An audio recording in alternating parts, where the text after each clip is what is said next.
میں صرف حضور اکرم کے صحابی بیٹھے ہیں اور میں جابیہ میں نہیں مسجد نبوی میں اذان دے رہا ہوں۔ عمر کی تو روتے روتے ہچکی بن گئی۔ آخری بار میں نے انہیں حضور کی وفات پر اس طرح دار و قطار روتے دیکھا تھا۔ یہی حال ابو عبیدہ کا تھا، بار بار اپنا ہاتھ فرش پر مارتے اور روتے جاتے تھے۔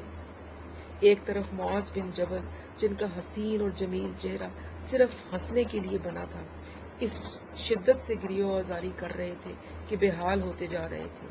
ساتھ بیٹھے ہوئے لوگ انہیں سنبھال رہے تھے۔ ہر شخص فراق رسول میں تڑپ رہا تھا۔ ہر صحابی کے ذہن میں دور نبوی کی تصویر کھنچ گئی تھی۔ یوں لگتا تھا جیسے حضور ابھی ابھی ہم سے رخصت ہوئے ہیں۔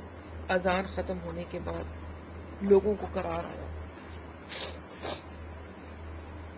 حضور کی وفات کے بعد ابو بکر خلافت کے منصب پر فائز ہوئے اور رفتہ رفتہ تمام کاروبار حیات معمول کے مطابق چلنے لگا، مگر میری اپنی یہ حالت تھی کہ میری نظریں اب بھی حضور کو تلاش کرتی تھی۔ ایسا لگتا تھا جیسے ابھی کہیں سے آ جائیں گے۔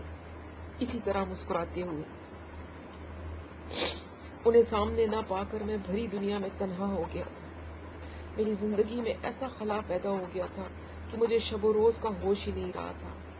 اذان کے علاوہ میرے معمولات وہی تھے، مگر لگتا تھا جیسے زندگی کا کوئی مقصد ہی نہیں رہا، جیسے میں کسی خزاں رشیدہ شاخ سے گرا ہوا ایک پتا تھا جسے ہوائیں ادھر ادھر اڑائے پھر رہی تھی، جس کی اپنی کوئی منزل نہیں تھی۔ زندگی میں اگر کچھ تھا تو ان کی یادیں تھیں، ان کی تربیت، ان کے ارشادات، ان کی دی ہوئی تعلیم اور ان کی بے پناہ شفقت کا احساس۔ ابو بکر کے انتقال کے بعد میں عمر فاروق کی خلافت کے ابتدائی دور میں جہاد شام میں شریک ہو گیا اور رومیوں کے خلاف کئی مارکوں میں حصہ لیا۔ یہ مارکے ختم ہوئے تو یہیں شام ہی کے علاقے میں سکونت اختیار کر لی۔ ایک رات رسول اللہ کو خواب میں دیکھا، فرمانے لگے، بلال، کیا ابھی وقت نہیں آیا کہ تم ہمیں ملنے آؤ؟ میں تڑپ کر رہ گیا۔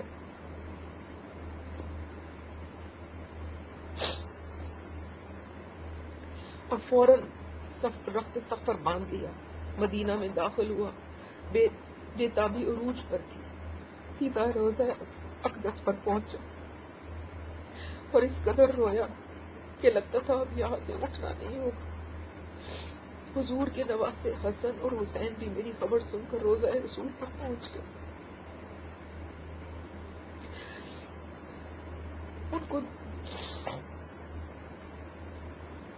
ان کو دیکھ کر کیا کیا یاد آ گیا۔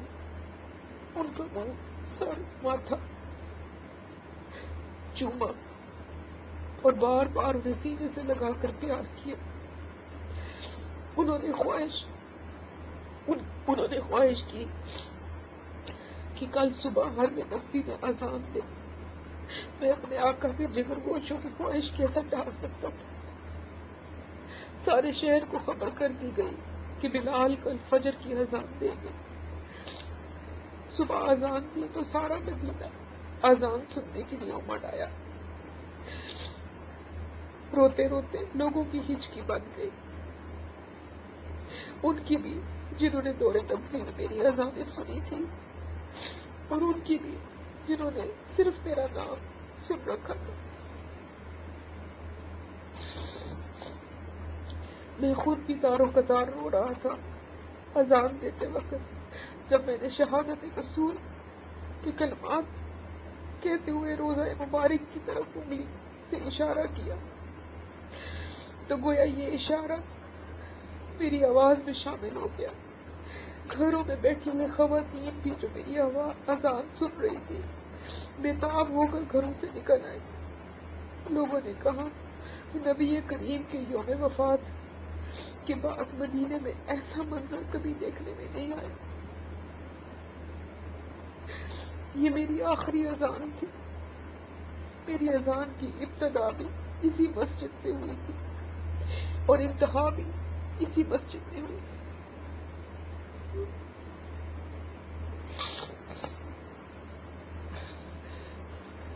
یہاں پر ختم کرتے ہیں اگلا سیگمنٹ۔